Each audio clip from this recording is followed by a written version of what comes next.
बदलापूर पूर्वेकडील भोसलेनगर, शिरगाव, आपटेवाडी व Panvel ring road परिसरातील हवा रात्रीच्या वेळेत अचानक प्रदूषित झाली असून केमिकलयुक्त उग्र दर्प नागरिकांना जाणवत आहे। या ठिकाणी रासायनिक गळती झाल्याची शक्यता वर्तवण्यात येत असून परिसरातील रहिवाशांमध्ये भीतीचं वातावरण पसरलं आहे। या वायूमुळे उग्र दर्प आणि डोळ्यांना चुरचूर होत असल्याची तक्रार नागरिकांकडून केली जाते।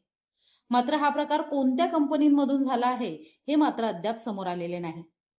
वारंवार घडणाऱ्या घटनांमुळे प्रदूषण नियंत्रण महामंडळ किंवा एमआयडीसी प्रशासनाचे या कंपन्यांवर वचक नसल्याचं बोललं जात आहे। या संदर्भात पालिकेचे मुख्याधिकारी मारुती गायकवाड यांना माहिती मिळताच त्यांनी या संदर्भात संबंधित प्रशासनाला तातडीने कार्यवाही करण्याची सूचना करतो असे सांगितले।